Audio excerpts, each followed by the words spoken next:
Y es importante que nos detengamos un momento a pensar en el significado de la palabra Navidad, que yo sé que muchos en este lugar conocen.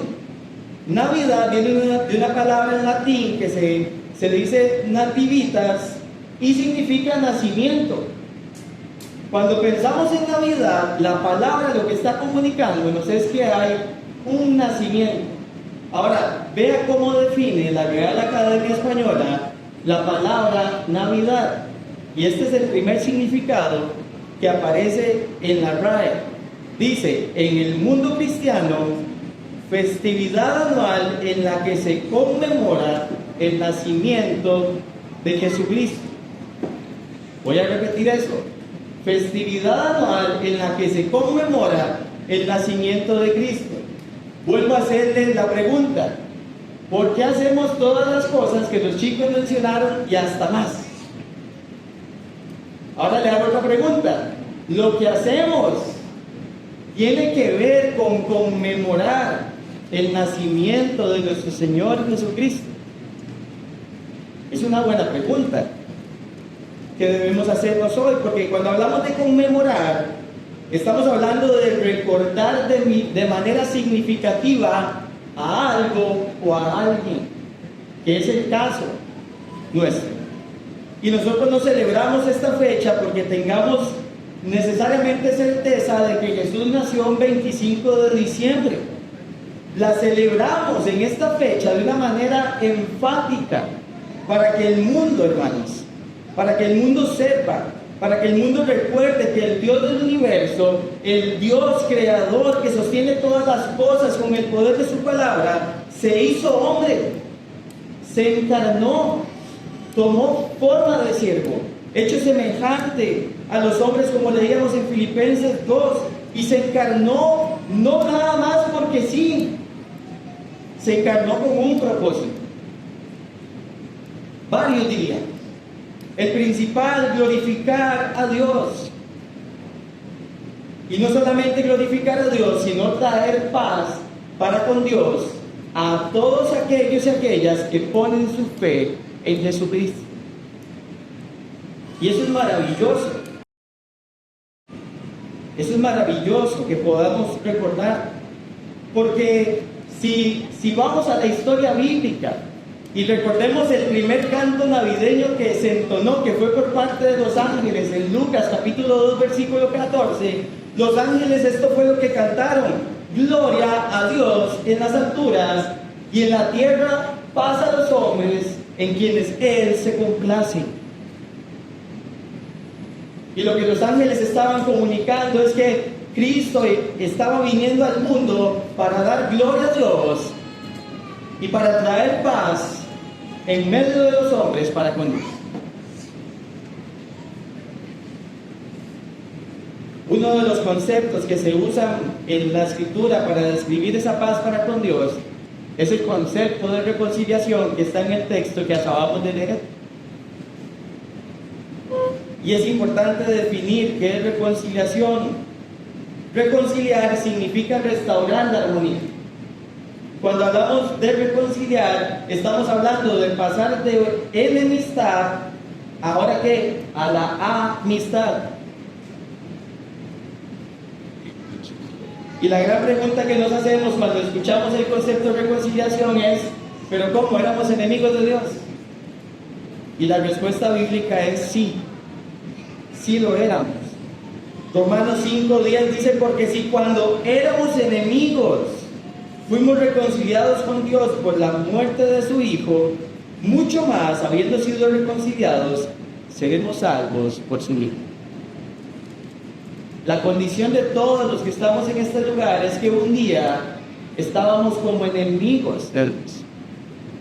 Y el hecho de que Jesús haya venido al mundo hizo posible que personas como usted y como yo hoy podamos tener paz para con Dios, estar reconciliados con Dios por medio de su obra. Y por eso es que el propósito que tenemos este ratito acá juntos es que podamos agradecer a Cristo por habernos reconciliado con Dios. Voy a repetir eso: podamos agradecer a Cristo por habernos reconciliado con Dios Y escuchen lo segundo, y que compartamos con aquellas personas que hoy no están en Cristo esta verdad con una esperanza, que sean reconciliados con Dios también. Esa es nuestra esperanza cuando compartimos el Evangelio, que las personas también vengan a estar en paz con Dios. Déjenme darle rápidamente un poquito de contexto para entrar de lleno en el versículo 21, que es el único que vamos a estar hoy. Pablo le escribe a los corintios, afirmando que ahora ellos son una nueva criatura. Su vida es hecha nueva. Ya no son lo que eran antes, sino lo volverán a ser. Porque el Espíritu Santo ahora mora en ellos y la palabra está actuando poderosamente en sus vidas.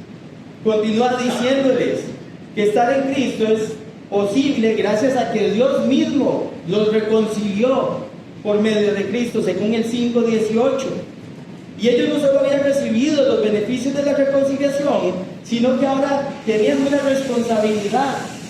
Se les había comisionado como embajadores de Cristo, o sea, como representantes de Cristo en este mundo, para compartir con otros el mensaje de la reconciliación, con la esperanza de que se arrepientan y crean en el Señor para salvación. Y estos creyentes que estaban en Corinto sabían que la manera de que los inconversos fueran reconciliados con Dios era predicándoles el Evangelio. Y es por eso que el apóstol Pablo se toma el tiempo para en un solo versículo exponer el Evangelio de manera completa. Y por eso hoy vamos a ver un solo punto y lo vamos a desarrollar frase por frase. Y la primera parte de esa frase, hermanos, es que Cristo vivió una vida perfecta. Vea conmigo nuevamente el versículo 21. Dice, al que no conoció pecado. Y el versículo empieza señalando a una persona. Ahora, si usted y yo solo leyéramos ese versículo, no sabríamos qué persona es, porque dice, al que no conoció pecado. Ahora, la pregunta natural que le haríamos a ese texto cuando lo estudiamos es, ¿qué persona en este mundo no ha conocido pecado? Y no hay dos respuestas posibles. Hay una única respuesta posible para responder esa pregunta, y es que la única persona que nunca pecó estando en esta tierra fue Jesucristo, hombre. No hay dos respuestas posibles, hermanos. Es una respuesta, y es Jesucristo, hombre. Vean lo que dice Hebreos 4:15. Porque no tenemos un sumo sacerdote que no pueda compadecerse de nuestras flaquezas, sino uno que ha sido tentado en todo como nosotros, pero sin pecado.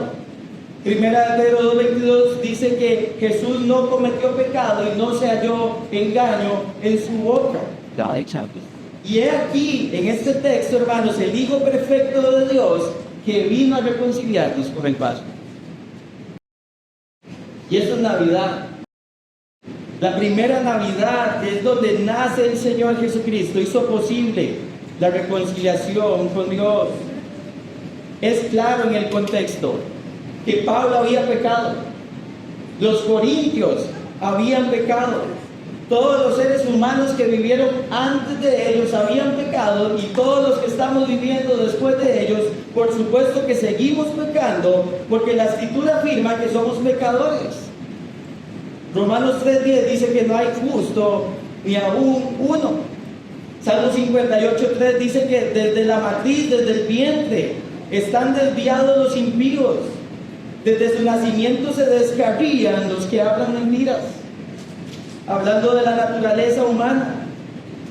Y la humanidad entera, hermanos, está bajo pecado desde Génesis 3. Romanos 5:12 dice que por tanto como el pecado que entró en el mundo por un hombre, y por el pecado la muerte, así la muerte pasó a todos los hombres por cuanto todos pecaron.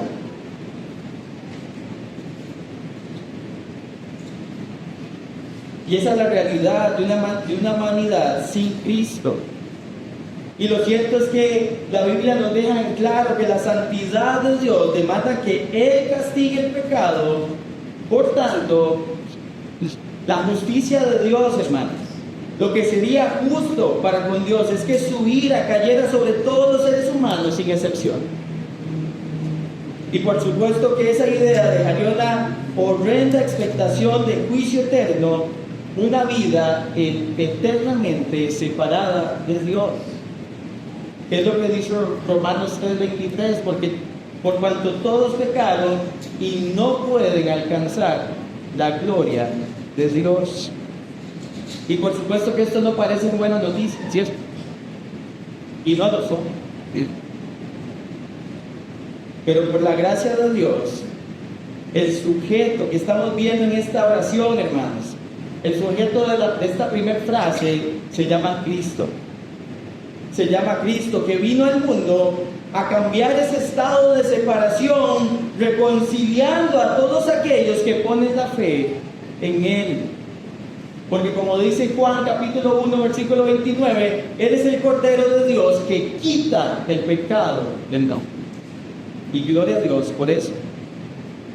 Y esa es la razón por la que Pablo le ruega a los corintios en el versículo 20: ustedes como embajadores de Cristo vayan y díganle a la gente, reconcíliense con ellos. Reconcíliense con Dios. Y esa es la razón porque Cristo vivió una vida perfecta. Nació para satisfacer las demandas de un Dios santo, para glorificarlo al demostrar sus perfecciones a pesar de estar en un cuerpo humano similar al nuestro. Mateo 5:17 nos dice que Jesús no vino para romper o para abrogar la ley, sino que vino para cumplir la ley. Era necesario que la cumpliera y solo Él podía cumplirla porque solo Él podía vivir a la perfección en un cuerpo humano siendo Dios.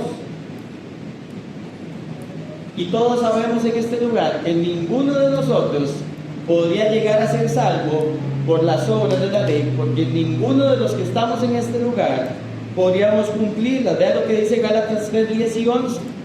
Porque todos los que son de las obras de la ley están bajo maldición, pues escrito está: maldito todo el que no permanece en todas las cosas escritas en el libro de la ley para hacerlas. Es imposible para el ser humano llegar a cumplir por sus propios méritos y esfuerzos la ley de Dios. Por eso era necesario que Cristo viniera a cumplirla. Por eso era necesario que Cristo viniera a vivir esa vida perfecta, para que cuando Él fuera a la cruz y fuese crucificado, pudiera decirle al Padre: Padre, yo viví la vida que ellos no podían vivir y les doy la vida que ellos no pueden ganar. Y eso se llama gracia. Por supuesto que es inmerecido. La forma en que podemos ilustrar esto es: trate de pensar por un momento la persona que usted conoce con la mayor moral y ética posible. Piense por un momento. Puede que usted lo conozca, puede que haya leído de él, tenga su nombre ahí en su mente. La persona más antuloide que pueda existir en su mundo, ¿quién es? ¿Lo tiene? Esa persona, por más buena que parezca a los ojos de los hombres, solo puede ser reconciliada con Dios por medio de la fe en el sacrificio de Cristo. No hay otra forma. No hay otra forma. ¿Saben? Yo me he topado con personas a las que les he expuesto el Evangelio y lo que me dicen es que yo no puedo identificar absolutamente nada malo que haya hecho. Hay personas perfectas en el mundo, ¿cierto? Y lo que estas personas no se dan cuenta es que con el hecho de estar diciendo que no ven nada malo en sí mismos, ya están pecando. Porque el que dice que no tiene pecado está siendo mentiroso a Dios. Eso es 1 Juan 1:8. Si decimos que no tenemos pecado, nos engañamos a nosotros mismos y la verdad no está en nosotros. Y no tener verdad nos hace ¿qué? Mentirosos. Y mentir es pecado. Pero el versículo no termina ahí, ¿no? Ya vimos que Cristo vivió una vida perfecta, y el segundo aspecto que vemos hoy es que fue tratado como el peor pecador. Y la razón por la que fue tratado como el peor pecador fue que fue tratado por nosotros. La segunda frase del versículo 21 dice: por nosotros lo hizo pecado. Y Pablo le explica a los corintios que Dios Padre, que es el que reconcilia, según el versículo 18, como lo vimos, trató como un pecador al que no conoció pecado, o sea, a Jesucristo. Y lo hizo que en favor de todos aquellos que, al igual que Pablo, habían depositado e iban a depositar su fe en Él.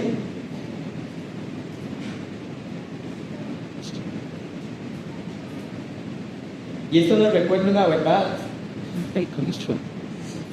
que está en Romanos 5:8, que Dios mostró su amor, Dios muestra constantemente su amor para nosotros, en que siendo aún pecadores, estado constante, Cristo murió, no con base en nuestra justicia, sino con base en su amor y su propósito eterno. Y algo que es importante aclarar es que el versículo no dice que Dios hizo pecador a Jesús. Porque si afirmáramos eso, habría una contradicción con la primera frase del versículo que dijimos, que Jesús no conoció pecado. Sería una contradicción. Y no es posible. Por tanto, lo que Pablo está diciendo es que Dios hizo a Cristo ofrenda por el pecado por nosotros, que hemos sido favorecidos con la reconciliación. Sabemos por Hechos 2:23 que el Padre planeó desde la eternidad que Cristo muriera. Vean lo que dice Hechos 2:23: este fue entregado por el plan predeterminado y el previo conocimiento de Dios, y ustedes lo clavaron en una cruz por manos de impíos y lo mataron. Y Dios había ya determinado esto para ejecutar su plan de redención por los pecadores, de manera que Dios, hermanos, fue el que proveyó el sacrificio y lo hizo tratando a Jesús como nosotros merecíamos ser tratados.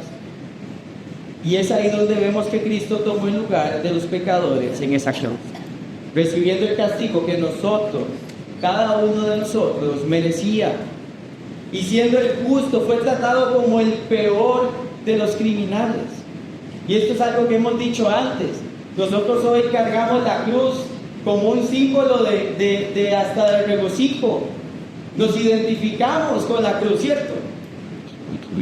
Pero en el siglo I nadie quería andar una cruz, ni en los aretes, ni en el dije, ni tatuarse una cruz. Nadie quería hacer eso, porque era un símbolo de muerte. Era el peor castigo preparado para los peores criminales. Era la muerte más cruel que alguien podía experimentar en la época. Y Cristo estuvo dispuesto a ser tratado como un criminal por usted y por mí y por todos los que han de creer. Su sacrificio no solo fue real, sino que ese sacrificio sigue siendo suficiente y efectivo para aquellos que depositan su fe en Jesús. Y la buena noticia es que Cristo salva a pecadores que estaban muertos en delitos y pecados, según Efesios 2:1, dándoles paz para con Dios por medio de Cristo, y todo gracias al plan perfecto de Dios. Ahora, déjenme explicar un momento qué es fe, porque creo que es un concepto que a veces lo damos por sentado y a veces tenemos una percepción errónea. Bien. Normalmente definimos la palabra fe como creer, ¿cierto? Entonces decimos, yo creí, puse mi fe en eso, creí, punto.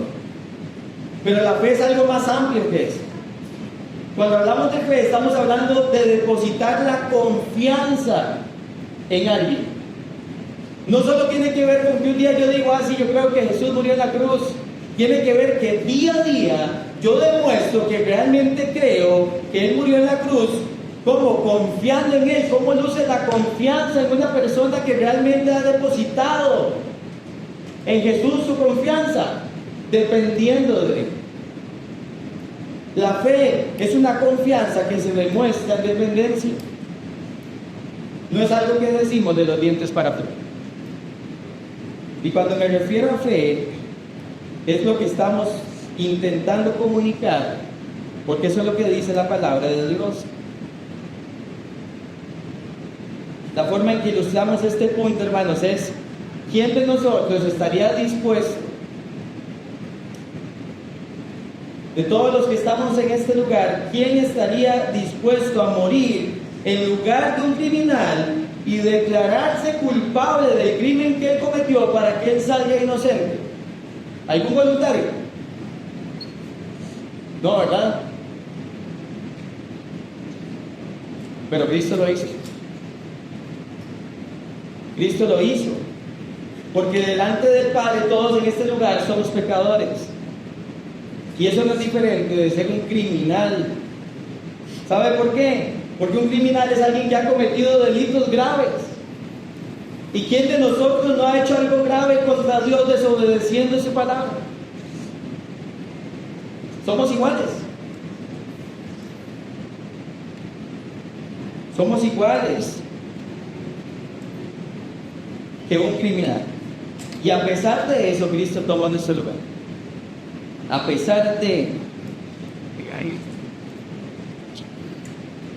Pero el versículo no termina ahí.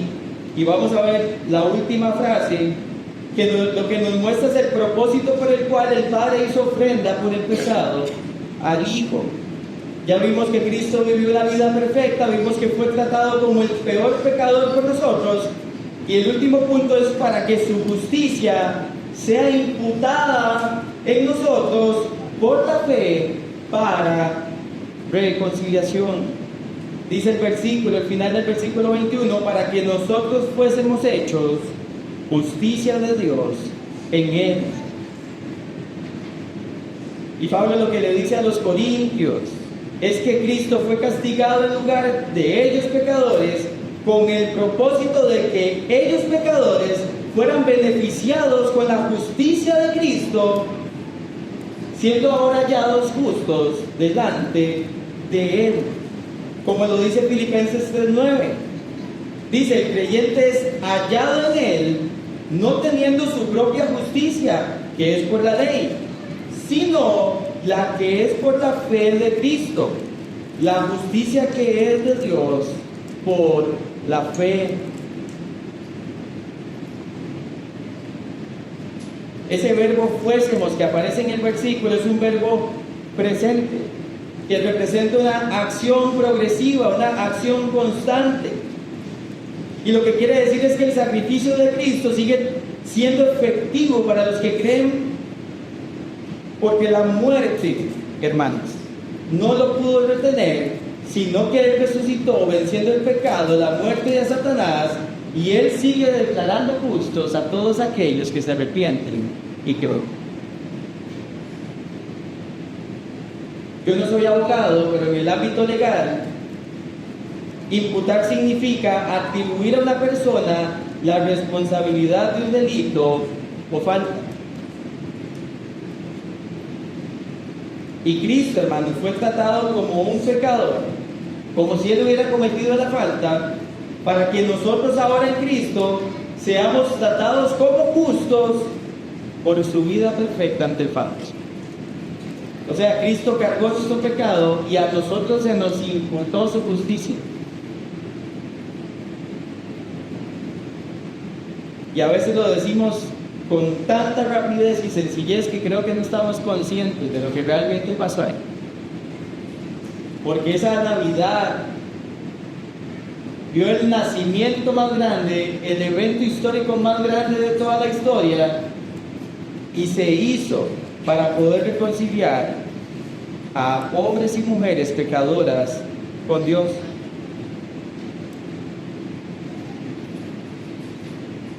Y eso fue lo que hizo Jesús, hermano, poner su justicia en nosotros, por la fe, para ser perdonados, para estar en paz con Él.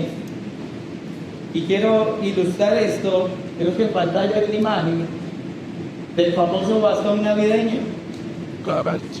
Hay un debate enorme de cuál es la historia real del bastón navideño. No hay mucha claridad de realmente su origen, pero sí hay una intencionalidad en quienes cuentan la historia del bastón. Si ustedes ven el bastón que está a la derecha, tiene forma de callado del pastor, ¿cierto? Representando, su creador lo que quiso representar es que el buen pastor da su vida por las ovejas. Quería ser un dulce que comunicara al mundo una realidad bíblica. Pero no se queda ahí. Si usted le da vuelta al bastón, forma la letra J, que es la inicial del nombre del Salvador, que es Jesús.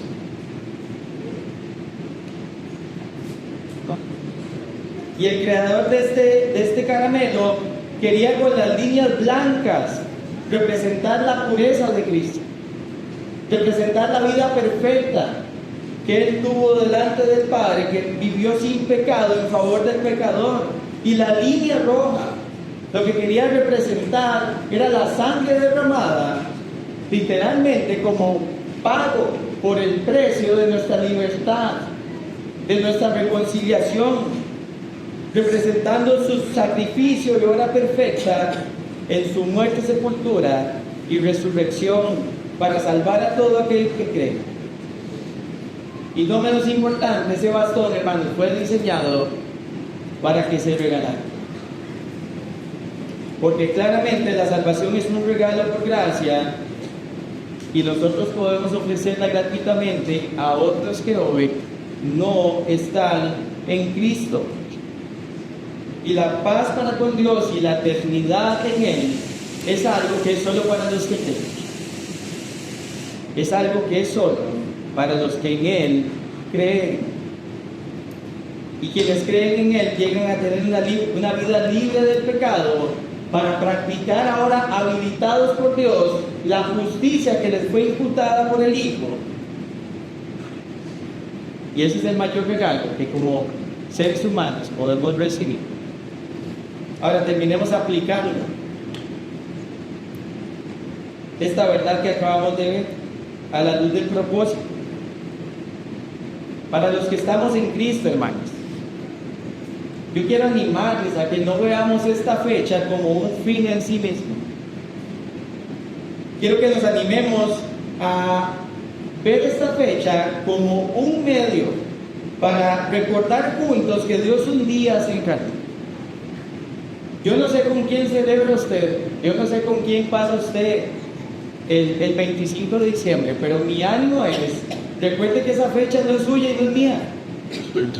Esa fecha es para celebrar lo que Cristo literalmente hizo al nacer y venir a habitar entre nosotros.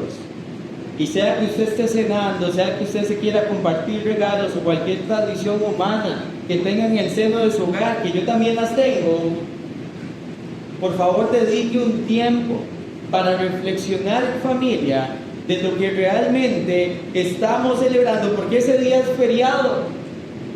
¿Usted cree que ese día es feriado para que usted tenga un descanso? Si no fuera por la celebración cristiana, ese día en el calendario ni siquiera estaría como un feriado.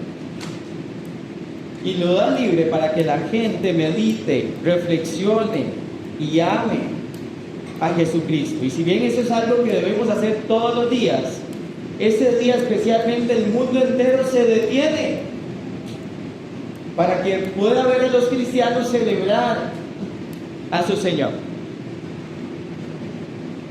Y la idea de animarnos a hacer estas cosas es que realmente puedan ver eso, una celebración a Cristo y no una a nosotros, miren. Quizá usted se pregunta, ¿y qué hago un día como ese? Nunca hemos hecho nada en torno a Cristo. Bueno, hay muchas cosas que se pueden hacer. Hay actividades tan sencillas. Un día se hablaba con unos hermanos. Por ejemplo, usted agarra Lucas 1 y 2 y empieza a sacar preguntas del texto y hace lo que llamamos una antorcha y hace una competencia de preguntas. Le dice a toda la gente que va a llegar a la casa, lea Lucas 1 y 2 Y después les hace preguntas de lo que leyeron de Lucas 1 y 2 y reflexionen en torno a lo que Cristo dice. Y pueden terminar orando juntos. Hay juegos bíblicos donde podemos literalmente ver detalles del nacimiento de Cristo que no estamos recordando todos los días y que pueden edificar nuestras vidas y que nos pueden ayudar a pensar en nuestro Señor. Otra cosa que deberíamos procurar un día como este es agradecer juntos que tenemos paz para Cristo.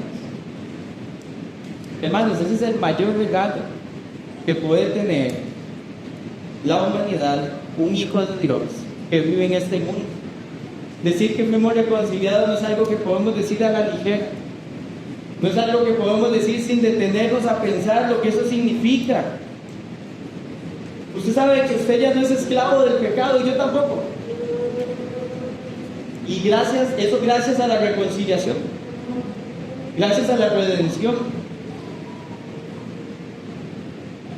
Y podemos vivir en libertad, y no la libertad que nosotros pensamos que tenemos, la libertad con la que Cristo nos hizo libre.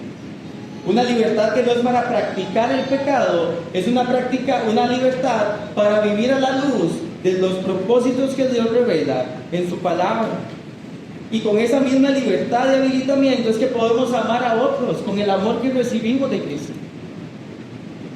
Y hacemos bien si agradecemos y practicamos estas cosas. Otra forma en que podemos aplicar este texto es que podemos adorar al Señor juntos. Y cuando digo adorar no me refiero a solo música, con nuestro ser entero. Si usted lee Lucas 1 y 2, hermanos, y ve lo que está pasando en torno al nacimiento de nuestro Señor Jesucristo, lo que usted va a ver es una constante adoración. María adoró, Elizabeth adoró, Zacarías adoró, los ángeles adoraron, los pastores adoraron, Ana adoró, Simeón adoró, los sabios de Oriente adoraron. Todos adoraron cuando se dieron cuenta de la noticia del nacimiento y del nacimiento del Señor. Era una adoración constante lo que vivía en ese momento, lo que se vivía en Belén al ver el nacimiento de Jesucristo el Salvador. Y hacemos bien si adoramos al Señor. Y no menos importante, como era parte del objetivo, hacemos bien si en fechas como estas compartimos el mensaje de la reconciliación con aquellos y aquellas que hoy no están en Cristo. Y al igual que Pablo predicó a los corintios el Evangelio, hoy todos nosotros como embajadores de Cristo tenemos la responsabilidad de salir a compartir el Evangelio y decirle a las personas a nuestro alrededor: reconcíliense con Dios, reconcíliense con Dios, porque Dios sigue llamando a pecadores al arrepentimiento. Y la gente tiene que saber, sí, que eso son malas noticias, pero también tiene que saber que hay buenas noticias, y que la buena noticia es que hay perdón, salvación y sometimiento al señorío de Cristo por la fe. Y si en este lugar hay alguien que no ha reconocido su pecado y no piensa que necesite un Salvador, déjeme decirle algo: el Señor vino a este mundo a salvar. Fue su misión. Y muchas veces nuestro orgullo nos hace creer que somos autosuficientes, que no necesitamos de nada ni de nadie, y que podemos vivir en esta vida como nos place. Pero precisamente mensajes como este lo que nos recuerdan, hermanos, es que hay un creador que se hizo hombre, y eso lo único que nos pasa recordando es que si el creador vino al mundo a salvar, es porque las criaturas necesitan salvación. Y si hay criaturas que necesitan salvación, Dios está dispuesto a salvar si ponen su fe en Él, no solo como Salvador, sino también como Señor. Y si quieres saber más del Evangelio, yo te invito a que al final puedas acercarte a mí, puedas acercarte a don Daniel, puedas acercarte a alguno de los líderes o a la persona que te invitó, para que podamos exponerte más ampliamente las verdades del Evangelio que salva por la fe. Y ese es el mensaje de hoy, familia. Cristo vivió una vida perfecta y fue tratado como el peor de los pecadores por nosotros, para que su justicia fuera imputada en nosotros por la fe para reconciliación. Y quiera el Señor que podamos aprovechar estas fechas para meditar en ello.